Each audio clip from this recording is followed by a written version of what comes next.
So hello everyone, welcome here to round number 5 of the 2016 NASA RallyCross Challenge season here in Canyon City, Colorado, beginning our Colorado swing of the 11th season of the championship. I said last week we were going to be in Aspen. Not really too sure why. We'll try and elaborate later on in the show, as it's Josh Mertz alongside Dylan Livingood up in the commentary box, bringing you the call for the Automotive Sports Network. As here are the storylines for today's race. The biggest one is we are not in Aspen. Dylan Livingood, are you sure as to... Do you know why we're not in Aspen today? I think NASA planners realized geographically it would make more sense if we started in southern Colorado and worked our way through Denver and onto Aspen. So I think that is the reason why we have that call. But we are on the Colorado swing, and that usually means that we've reached our midpoint of the season, and that means big things for a couple of drivers in today's field, especially Josh Mertz and Dylan Livingood. They have to have a good race here and throughout the Colorado swing to be able to keep their fight alive in the championship. As the man out in front from the rest of the field, Cody Erdman, he had an issue last week in St. Eustache. Very bad race for the German. But he finished first, and I want to say fourth or fifth last week. Hopefully he can bounce back here in Colorado. Like you brought up, Josh Mertz, four-time champion, won last week in Canada, broke the stranglehold that his teammate has. He's won here 3 times before. Do you think that he will fare good today? Well, we've seen a couple of drivers kind of come and go throughout the season. We saw Tanner Smith was really hot in the first couple of races, and he's kind of backed off. And then Chris Wetz was hot the next couple of races, and he kind of backed off. And now it's Mertz's time to try to string together a consistent run. I think if he can, the points battle's so close between second through fourth right now that all Josh has to do is have another good race today, and he's well on his way to keeping his championship fight alive, so it's critical he does. As another storyline here, Dylan Livingood having a rough season, like mentioned earlier. He missed the final in Germany for the first time in 4 years, I want to say. He had missed a final 2012B. The paddock told him that. He didn't believe it. He did not start in Canada, but he is back here, and he's struggling in practice. Yeah, but this has been one of the tracks that Livingood's always consistently been, decent at. He's got to win here. He knows how to get it done. It's just, I've seen some good things out of Livingood through practice. He's got a grip on the track. I don't know about the other drivers. He's still just doesn't look like himself. He's not in championship form this season, that's for sure. And the final storyline of today's race, we have 2 privateers today. Doug DeNice was the first one that ran last week, and Casey Lester returns. It's good to see the New York native return in his Pepsi Mitsubishi to take the fight to Doug DeNice. The privateers, they should have their own little good battle today. Yeah, and it's good to see now that we're in the midpoint of the season that we're getting a couple of privateer entries, and we're throwing a couple of cars into that mix. And I think he'll have a fun time racing Doug and the other privateer in the race. So it should be a good battle. Good to see Casey Lester back. As the circuit analysis here in Negus, the graphic that we pulled up, the track has not changed in 4 years. There may be a repave coming, but not really too sure. There was a rumor in the paddock, but we are obviously not at a repave track today. Might see one next season, might not. We really have no idea. The grid and the decision between the Joker and the regular course is one of the most interesting in the series. 4 wide, and realistically, if you're on the 2 inside gates, you can run to the outside or run to the regular course. Otherwise, you got to jump.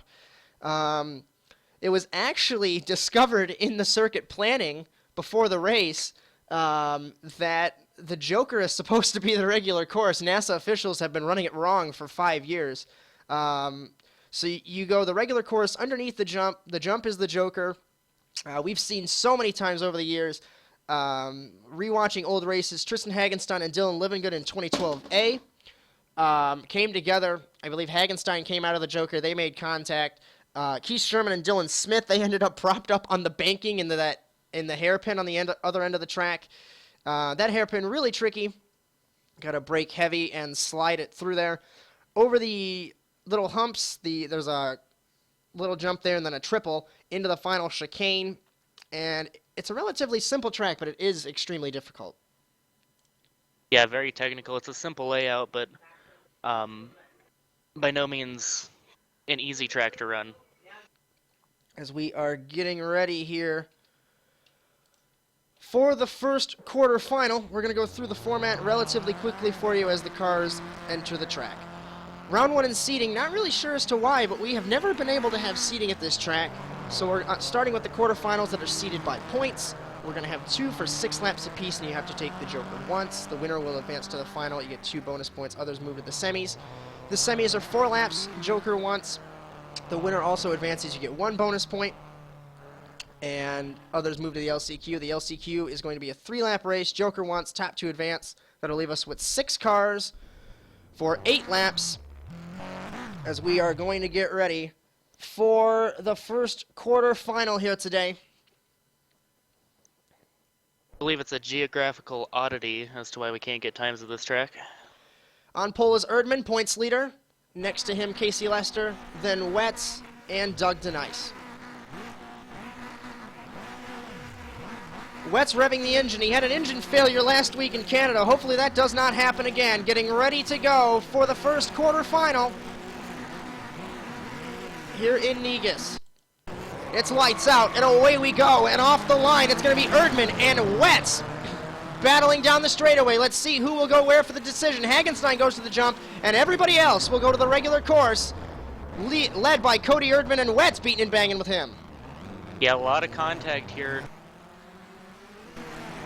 More contact between them. As Erdman and Wetz, second and third, Hagenstein rounds the hairpin. He has taken his Joker. That's about a 7-second gap that he has over the rest of the field. And Wetz did not want to let Cody by him right there. It's crucial you keep Cody behind you if you're trying to make up points. So Hagenstein will lead at the end of lap number 1. We're going to focus on this battle as Erdman ahead on the road in front of Wetz, and all he has to do is claw that gap back from Hagenstein, and then he could take the Joker and he doesn't have to worry about his teammate. Yeah, and the advantage by taking the Joker on the start is you get in clear traffic away from everyone else. The disadvantage is you're out there by yourself, so far in front of everyone else that it's hard to set pace and keep the delta. There goes Wetz. Wetz has taken the Joker in car number 71.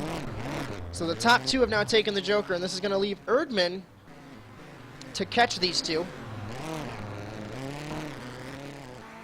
We're going to go on board car number 82. That's the gap. His teammate and Wetz are off in the distance there, as he's trying to claw this gap back. Points leader here in the NASA RallyCross Challenge. Yeah, now Cody's kind of got a little bit of an advantage because he's all by himself, and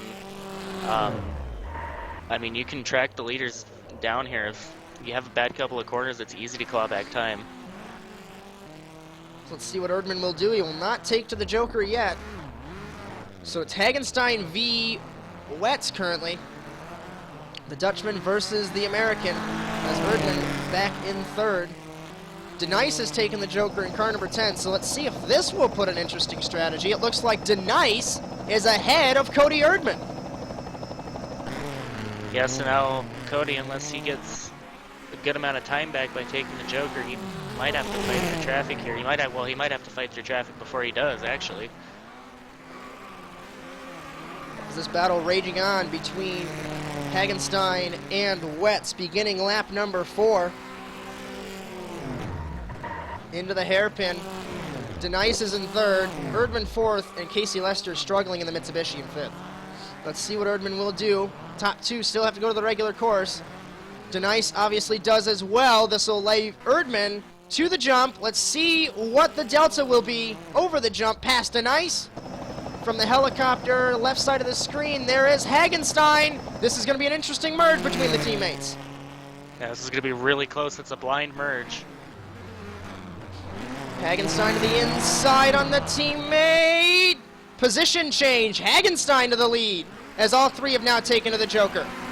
Yeah, Hagenstein with that good run on the inside. Wetz tries to take the fight to Erdman as well. Out of the chicane, Hagenstein leads, coming to 2 laps to go. Then it's Erdman and Wetz, and all 3 are under a blanket. And remember, you do get 2 bonus points to win this race. So now everyone's completed their strategy. It's mono y mono right now between the top three. Erdman looking for, I believe, his third pole position of the 2016 A season to get that. But look at that. I was just about to say, what is he going to do? And that solves that problem. We've seen that line taken by Josh Mertz exclusively, but it looks like everybody else has caught up. We talked about this last week as well, how Mertz has his own exclusive lines and everybody's copying him, it seems. Yeah, and that gave Wetz the run to get around Tristan as well. Yeah, there's so many different lines in between the jump that you can take. You're allowed to go pretty much, you know, from jump to jump. The racing area is wide open there. And we've seen guys get a little creative with their lines throughout the years, and we're seeing a lot of creative lines today that's really benefiting a lot of people like Cody. Through the hairpin. Hagenstein nearly makes contact with Wetz. 83 to 71. This is not for a transfer spot anymore, but it is for bragging rights, as Hagenstein looks like he entered in, and he entered in a bit shallow. He had to correct his line, and that might have cost him second. Yeah, and what you don't want to do is bottom out the car going over the jump, going through that, or going in between the jumps, because if you do, then that completely upsets the car and ruins all your momentum going through there. And we saw both Wetz and Tristan make that mistake just now. Through the final chicane comes Cody Erdman. Looks like he is going to be on pole once again in the 2016 A season. Rounding the chicane, down the front straightaway, Erdman wins and 2 bonus points in what is an incredible season for the German in car number 82. Wetz will finish second, Hagenstein third, Denice comes home in fourth, and Lester is going to come through the chicane here in car number 50. Not a bad run so far for the American, but Lester will finish in fifth. Yeah, and we've seen what bonus points do for a championship hunt. I mean, to get 2 of them, to get through in the first round, you get 2 bonus points. If you make it through in the next round, you only get 1, and if you don't make it through in the LCQ, you don't get any, and those bonus points are huge. As the car's on track now, making their way to the grid for the second quarterfinal, it's going to be Mertz, Dylan Smith, Jonathan Taylor returns in car number 7, Dylan Livengood, and I believe Victor Valley in this heat as well. This will be an interesting heat. Jonathan Taylor still on probation as he missed the last couple of rounds. Contact with him and Mertz, that was a big ordeal in Munich. So, you think Jonathan Taylor's going to drive like he's under a microscope? Well, I mean, it's going to be interesting to see. These are our closest competitors that we have are in this race right here. This is the thick of the points battle. So, could go. I mean, I don't think anyone's going to play nice this race.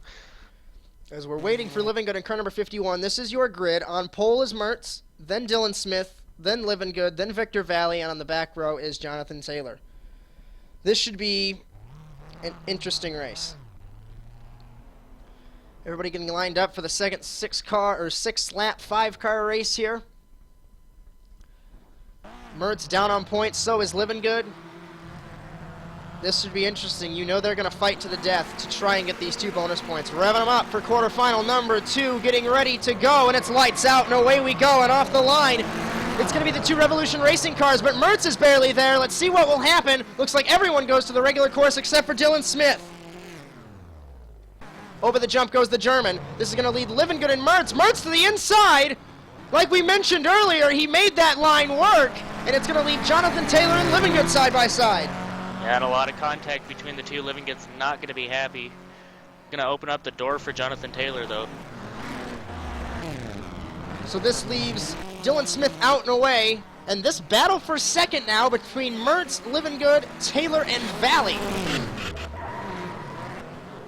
At the end of lap 1, Dylan Smith leads. This is the battle we're looking at, though. Mertz is in second, way off the road in car number 81. He will have to let off the gas. It looks like he does.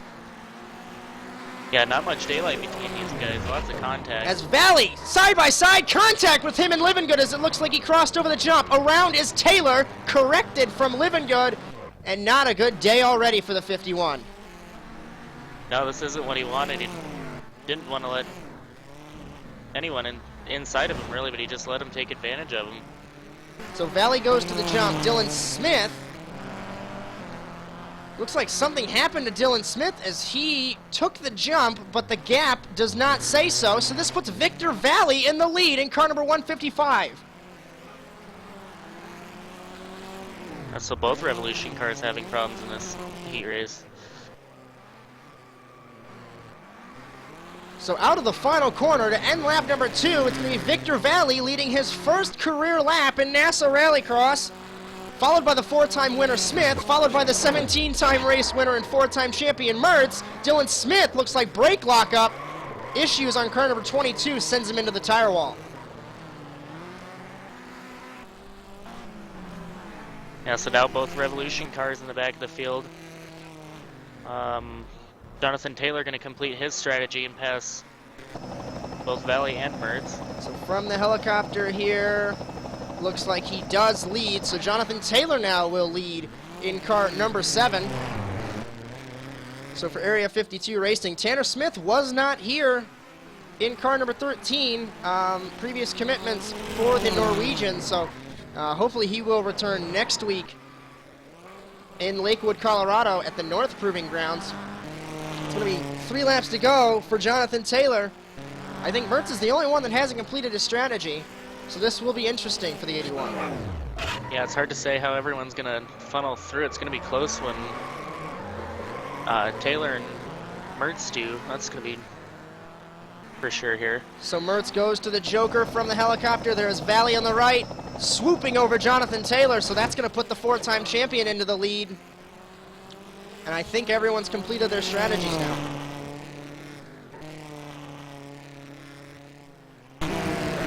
Yeah, now Mertz has just set sail, and all he has to do is run a couple more clean laps here, and he's going to transfer and get 2 bonus points. For Jonathan Taylor, car number 7. I mentioned those jumps in the circuit analysis earlier on. Cut down to that grass, and onto the front stretch to begin 2 laps to go for Mertz, who is leading the quarterfinal. Drifting it around in car number 81.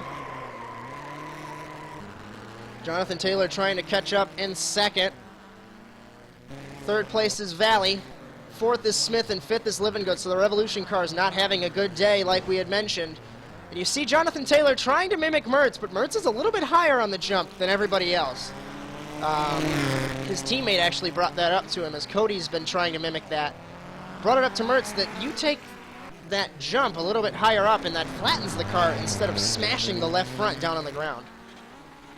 Yeah, and Jonathan Taylor, that's one thing we've learned about him this season is that he learns quick. He emulates what the guy, what the veterans in the series do, and that's one of the reasons why Jonathan Taylor's had such a successful season this year as a rookie.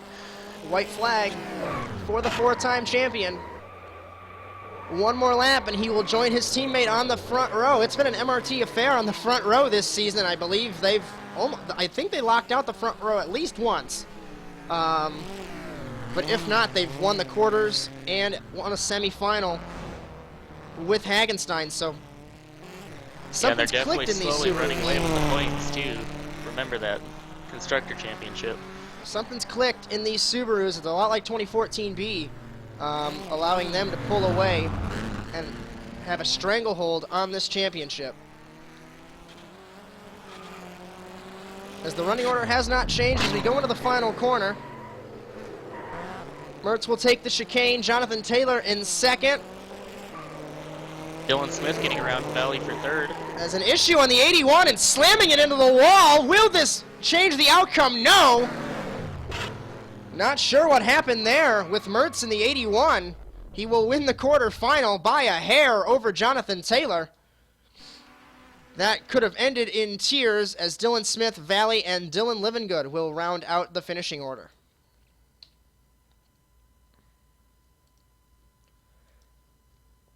As that should be actually a little alarming for Mertz in the 81 as he just cut right and slammed it into the wall.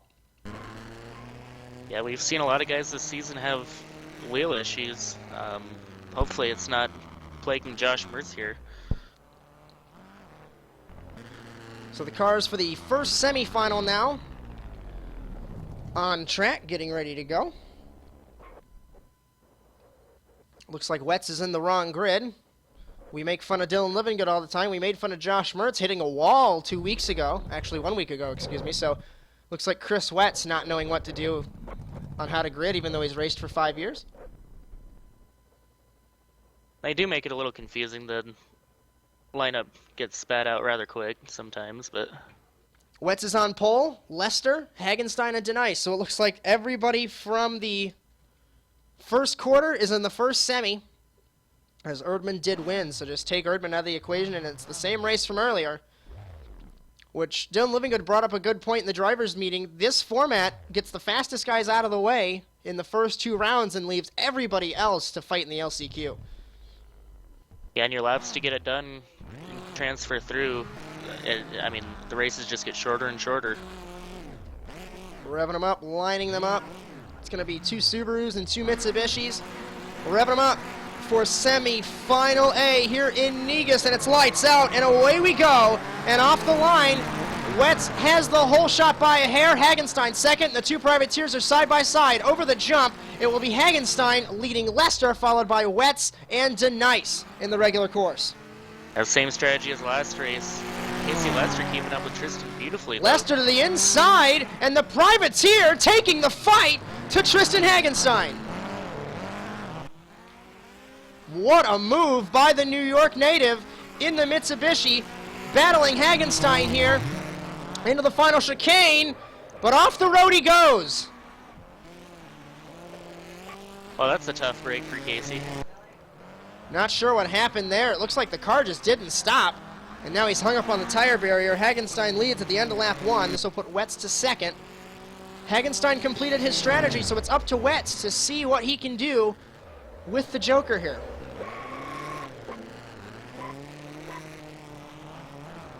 Yeah, as Tristan's setting pretty good pace out in front.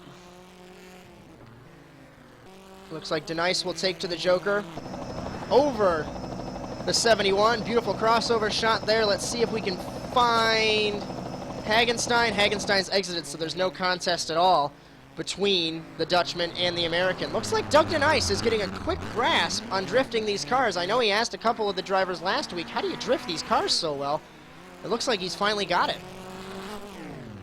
Yeah, you know, some of these guys, even though Doug's run before and Casey's run before, I mean, it's a learning process coming back just because of how long we were on a hiatus for, but now that we're back, it's almost funny to see everyone learn again. Hagenstein still leads, Denice second. Wetz has not taken his Joker, the only car that has not completed his strategy. So let's see if we can go on board car number 71 here. He takes to the regular course, so it looks like he's going to leave his Joker for the last lap of the race.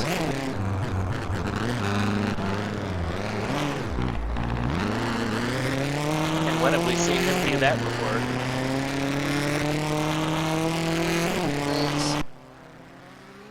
Wetz is third all-time on the wins list. I believe him and Erdman are tied again. So this stranglehold on third all-time on the wins list, 11 career wins for the American, used to be known for being unbeatable at Valkenswaard. He was not able to race this season at Valkenswaard, so we really have no idea what would have happened, but Chris Wetz, certainly a force to be reckoned with in this series. Yeah, I mean, he's having a strong run in points despite missing the first round of the season. He's one of the main title protagonists for this year, so... To the Joker goes the American from the helicopter. Let's see where Hagenstein is. Will he be able to take the fight? Hagenstein's out and away from Wetz in the 71, so it looks like Hagenstein will cruise home with this semifinal win. Yeah, it's definitely something Tristan needs. Tristan needs bonus points right now to get him closer to the fight. Through the final chicane, Hagenstein will lead Wetz, Denice, and Lester home in semifinal A. So the Dutchman wins and will start behind his teammate in car number 82. So it's a sweep for MRT, leaving one more semifinal up for grabs for the rest of the field. As Lester Wetz, and Denice will be the first group of cars into the LCQ for today's race. There's going to be a lot of cars in the LCQ tonight. So the second semi-final will have everyone from the first quarter except for Mertz in car number 81. So that'll be interesting as well. On pole will be Dylan Smith in car number 22. Next to him, actually, Dylan Livengood, excuse me there. So Livengood, Smith, Taylor, and Valley will be the grid for the second semifinal. This is going to be a hard race to call. A lot of talent in this race. A lot of talent, and only one of them's getting through.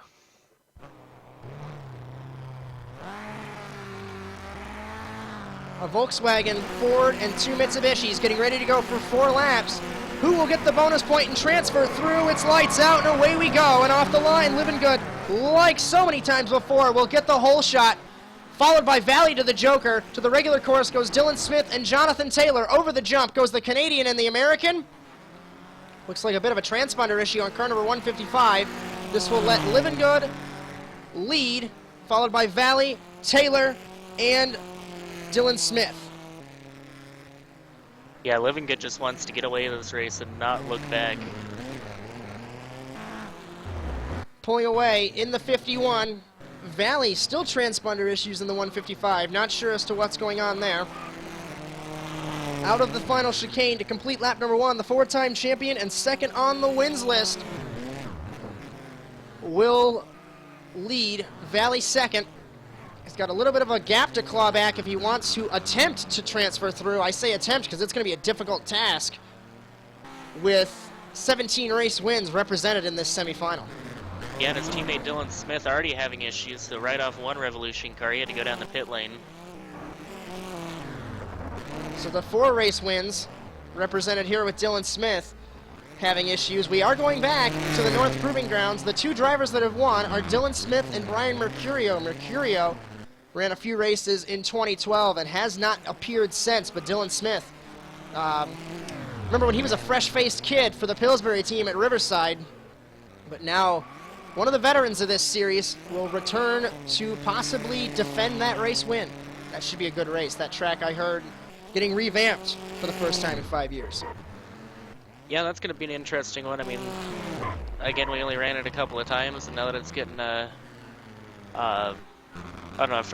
fresh remake, it's going to be nice to go back there. And South Proving Grounds was fun for the past couple of seasons, but we'll see what the North has in offer for us. So there's Taylor. You saw him fly over Valley.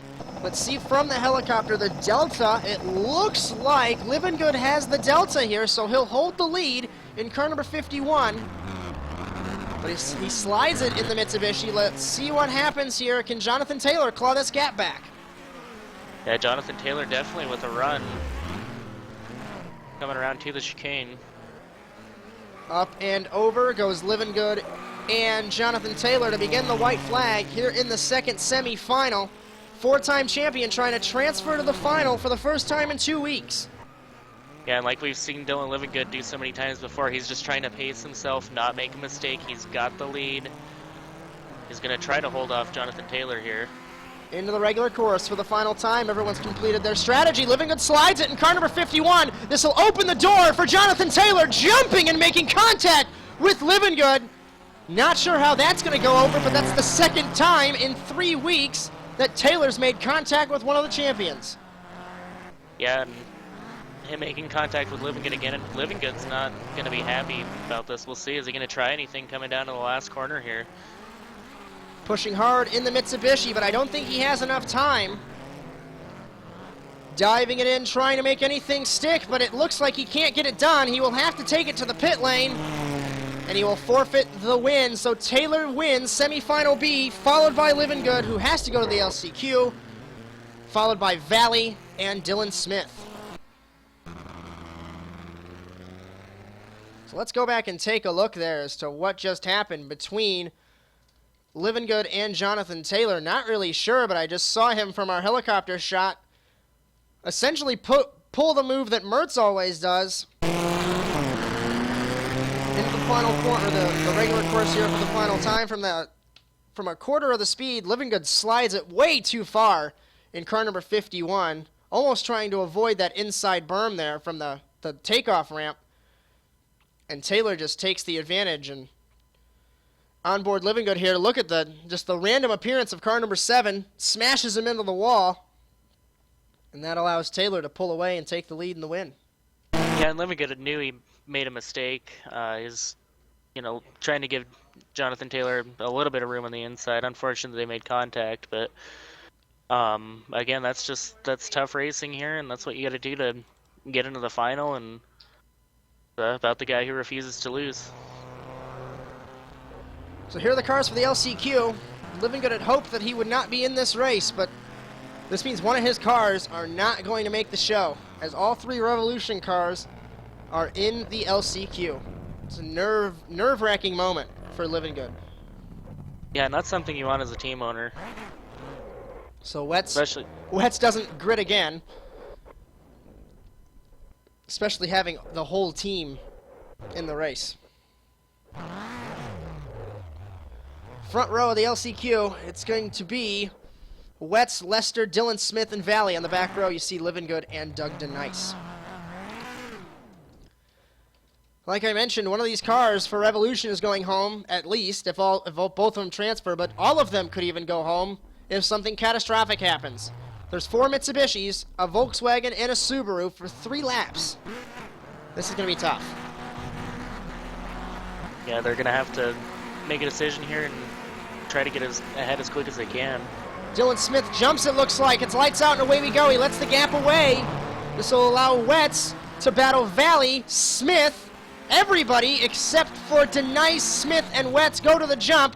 Lester over the jump, makes contact with Valley, and over the privateer goes in car number 50. And that's what happens when half the field goes to the jump. It's really tight over the jump. This will allow Livingood to lead. Right, Valley off, and Lester. They did take the Joker, but contact between them. Wetz, Smith, and DeNice, so the 3 cars left. Through the chicane goes Dylan Livingood to car number 51, hoping to transfer through here. The 4-time champion will come down to complete lap number 1 in the LCQ. And already there's only 2 laps to go. Livingood leads. Victor sideways in car number 155, gasses it to try and save it, but I don't think he realizes this is not a 4-wheel drive car. Contact with Smith and contact with DeNice. That sends DeNice over. I'm hearing race control might be calling a red flag. With Livingood in his car, it's Mertz and Erdman up in race control. Not really sure. Valley parks it. Not sure what Victor Valley's doing. That was a little confusing there as to why Valley even pulled out in front of traffic to even cause that. So into the chicane here, Livingood leads on lap 2. Coming to the white flag, Wetz is in second. Smith is sideways, contact with him and DeNice! And both of them are around. Trying to listen to race control here. As DeNice stops to let Lester by.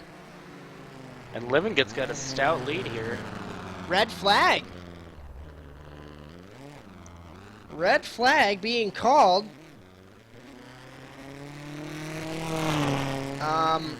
We're quiet because we're trying to listen to race control, and it looks like that they deemed that everybody crashed, so they needed a red flag. And I don't think Livingood stopped. I think he's still racing. He is still going. And he takes it to the pit lane in car number 51. I think race control has warned Victor Valley because he pulled out in front of traffic to initiate this. Race control, listening in my headset, they are calling that because there were 3 cars in a lap to spin, but I'm not sure if that's the official ruling. It's tough to call. Yeah, I'm not sure if there was something down on the track that they saw, maybe some fluid down there they didn't like, or regardless, your race is going to get paused. We wait for a couple of guys to come around. As Denice over the radio, can I pit? Race control says no. That is the new rule like we mentioned last week when Wets blew up. So Doug Denice has a little bit of a tire issue. As we're waiting for Dylan Smith and Casey Lester to come back to the grid. I think the contact between Smith and Doug ended up flat spotting Doug's tires here.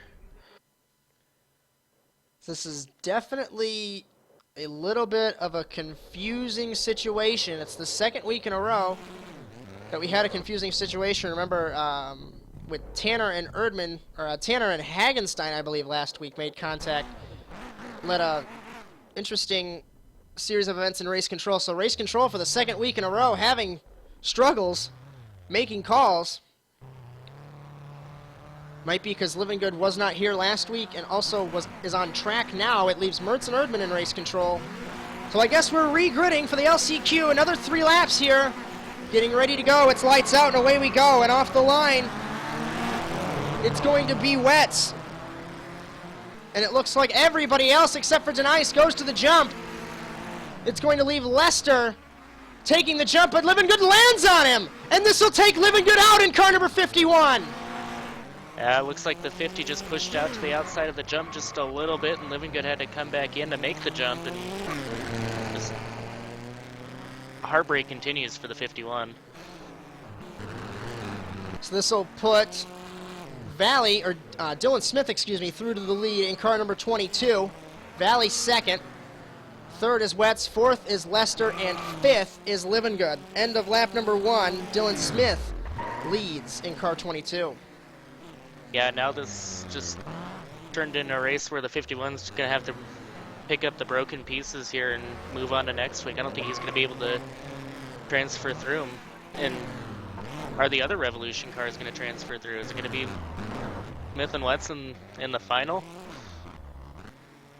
Smith, Valley, Wets, Lester, Living Good. Everyone takes to the regular course, so it looks like the strategy is split between the first or second laps here. So it looks like Wets, Denice, and Valley will take to the jump on the final lap of the race.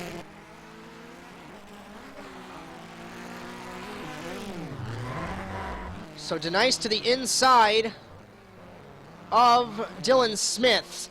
Smith will take the white flag in car number 22. This leaves Denice and Valley to battle here. Denice is the leading privateer.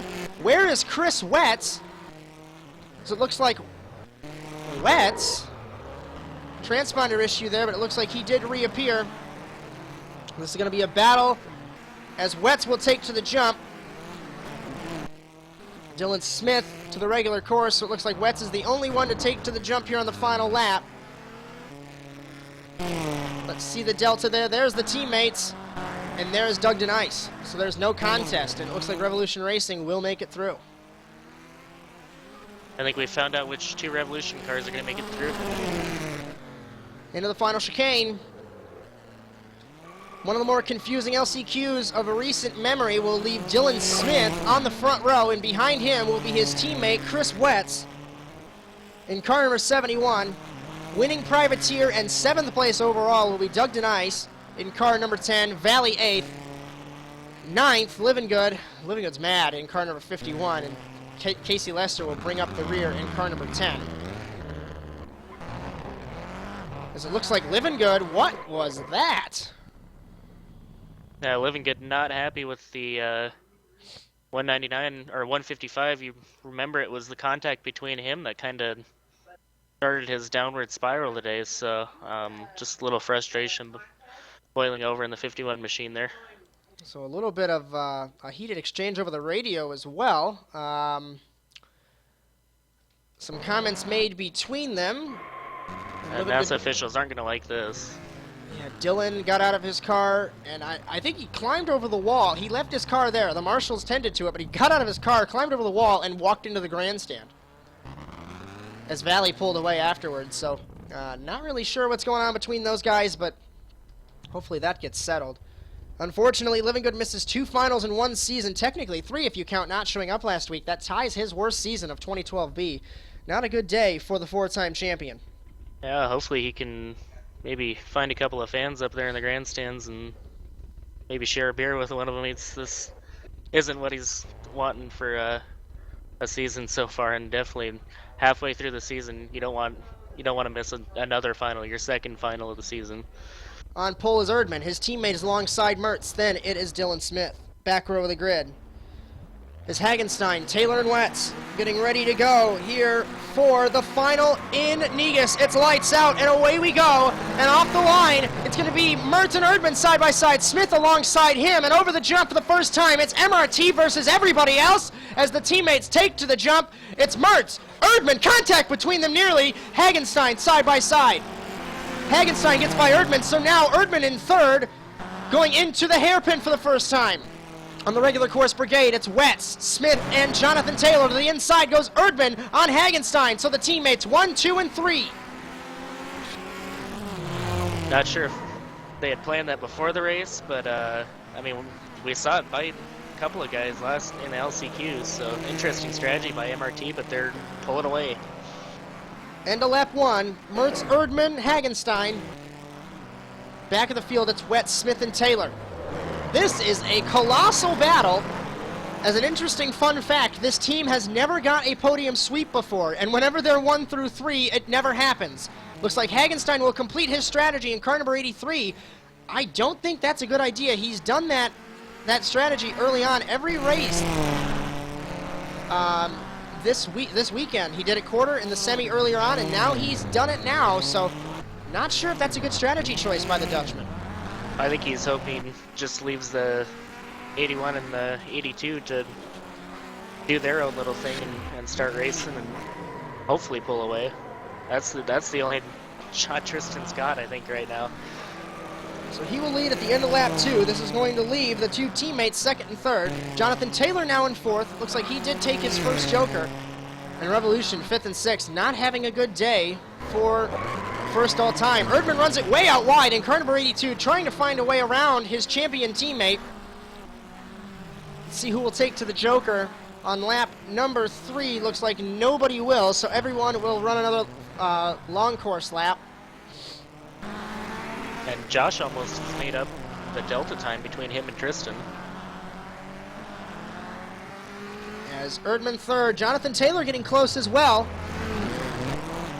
As this is truly about, this track is all about, if you take the Joker first, you got to make sure that you can push the car and maintain the delta, and it's really difficult to do. A couple of drivers love to take their Jokers last because they can push and surprise everybody. We've seen that in previous races. We saw that 2013 C. Mertz took his Jokers on the last 2 laps of the race, surprised everyone, and won the race. He even surprised himself. Yeah, we've seen so many surprises here with the Joker. The Joker at this track is more unpredictable than any other track, and it all comes down to how you hit it and how you drive before and after you take your Joker, definitely. Speaking of, the teammates just took the Joker at the same time. Erdman faster than his teammate. Contact between them. Mertz goes to the inside to defend, and this will put them through to the lead.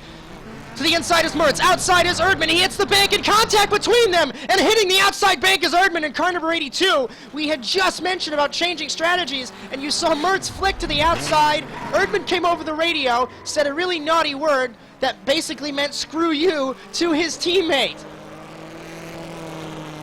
Yeah, and you can choose to take the same strategy too, and decide to take the fight to him. This racetrack goes off strategy, and you know, if you can race someone, there's a couple of different ways to win here for sure. So this leaves the teammates to battle.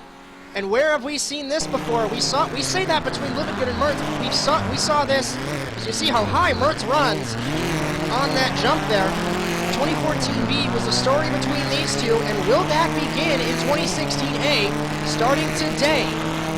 As 2014B, they had a 1-2 finish here as well. Actually, that 1-2 finish, was thrown away after Erdman hit the tire wall. An interesting fact, he would have won that championship had he finished second. But Mertz leads his teammates.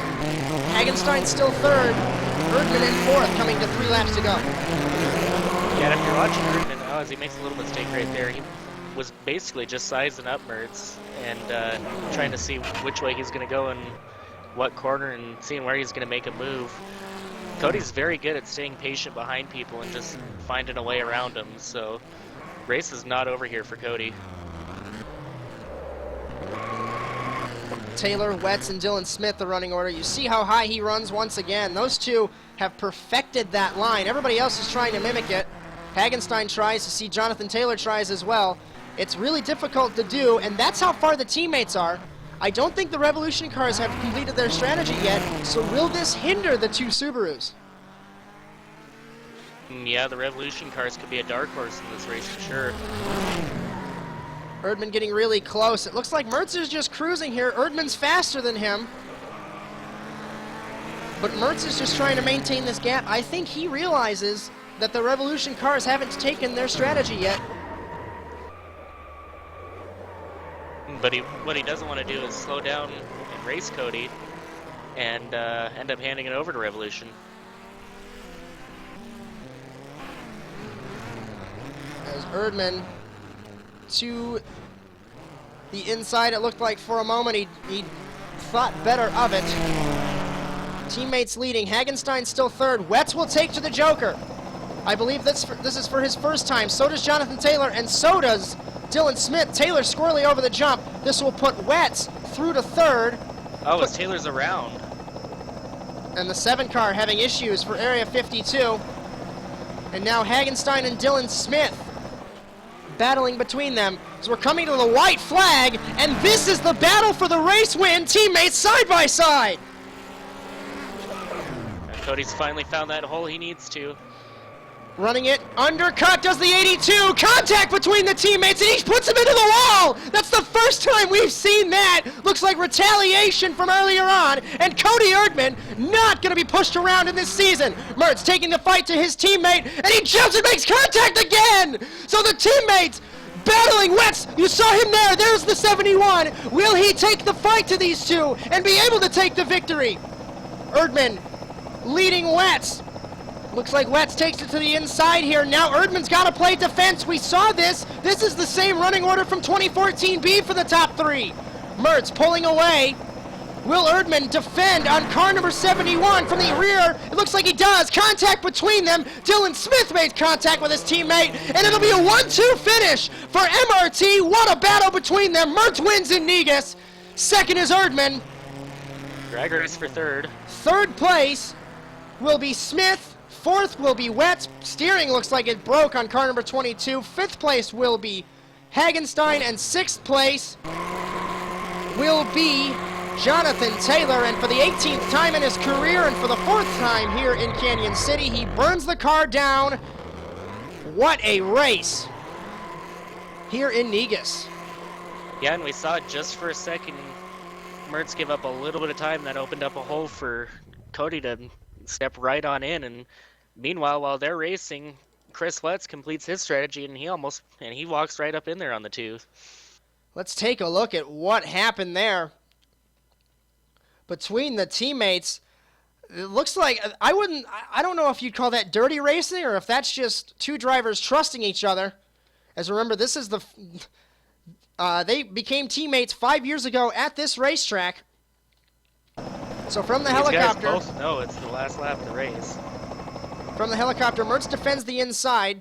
Erdman does the undercut, beautiful undercut, and he just door bangs Mertz, which is, that's fair enough because Mertz hit him in the hairpin. And at this point, if you're Mertz, do you try and be aggressive? But obviously he did. But if you were in his shoes, what would you have done? Sorry about that. I mean, it's just two guys going for the win right there, and I mean, it all comes down to that, just who wants it more. I mean, we saw early on in one of the the semifinals, where Jonathan Taylor took it to the inside and stepped in to be really aggressive on Living Good. That's what you have to do sometimes here at Negus to get the race win, and Cody gave it a heck of a shot, that's for sure. As what a race here in Negus. We're going to bring up these official results for us in just a second. That'll leave Mertz winning, followed by his teammate Erdman. So it's another 1-2 finish for MRT. It didn't look like that for a moment as Chris Wetz got really close. to Erdman in car number 82. Rounding out the podium for Revolution Racing will be Dylan Smith in car number 22, so at least Revolution gets a little bit of consolation after what happened to Livengood in the LCQ. Wetz and his Mitsubishi will be fourth. Hagenstein, we looked as though we could get a podium sweep for MRT, but it was not to be today. Another fifth-place finish. Jonathan Taylor finishes sixth, rounding out the final order. Winning privateer will be Doug DeNice in seventh in car number 10. Eighth place will be Victor Valley. Ninth will be Dylan Livengood in car number 51, missing his third final of the 2016 A season. Casey Lester finishes 10th, second place in the privateer standings. The Drivers' Championship, you were talking about it earlier, how everyone's been messing up for second place. Erdman gained a points lead, but his teammate's now in second. Yeah, and again, now we've seen new race, new second place. That's been the theme almost all this year, and right now nobody's been consistent enough to take the fight to Erdman for this championship battle. Erdman bringing it home in second again today. It's just Cody's having one heck of a season, and it's going to take one of these guys having a really consistent run for the second half of the season to be able to knock Cody off this pedestal he's got. As Wetz in third, 23 points back. If this was the old point system, we would say that there's almost a full race win, like I said last week. But realistically, Tanner Smith, a full race with a quarterfinal win is 33 points. So the top four are within a race distance. It's Mertz, Wetz, Hagenstein. Tanner Smith did not arrive to the circuit this week and had his penalty last week. So from second to fifth in 2 weeks, Livengood is almost 2 races back in car number 51. It'll leave Philip Kraus, who was not able to show up this week after breaking his arm 2 weeks ago. He raced last week. Not really sure as to why he was unable to race today. Jonathan Taylor 8th, Victor Valley 9th, and Dylan Smith rounding out the top 10 with 78 points. The Constructors' Championship, halfway through the season, 44 points that MRT has over Revolution Racing. That's over a full race distance. Area 52 with 204 and H&H Racing with 174. So the Constructors' Championship was kind of settled realistically after 3 rounds. Anything can happen, but with the team having that big of a gap, you said it earlier, they're running away with this championship. Yeah, it's all about momentum this season. Manufacturers' Championship halfway through. Subaru has a perfect season except for Munich, so they lost a couple points there, 162 to Mitsubishi's 143. Ford has 122, and Volkswagen has 91. So it really looks like the performance difference, Subaru, Mitsubishi, Ford, and Volkswagen, obviously those 2 championships, manufacturers and constructors, would look the same. So what a race here in Negus. Haven't seen the teammates collide that many times since 2013 C. I believe at Ben Twig they made contact a couple of times. Next week should be a fun race. We haven't been there in 5 years. We're going to the NASA Proving Grounds North Course to see if Dylan Smith can make it 2 wins out of 3 races, so hope to see you there. What'd you think of today's race? And I can't wait for next week. It's the intensity just keeps getting higher and higher throughout the season. You see these guys are starting to make more and more contact. They're getting a lot more desperate for the win, and yeah, I mean it's going to be incredible from here to the end of the season. That's for sure. As the rest of the season should be fun, but our Colorado swing should be even better. Proving Grounds North next week, and then the Snowy Mountains of Aspen. We've had a couple teaser pictures, and that's going to be a fantastic race. We'll see you next week in Lakewood, Colorado. Congratulations to Mertz winning his 18th career victory. But we'll see you next week in Lakewood. So long, everyone.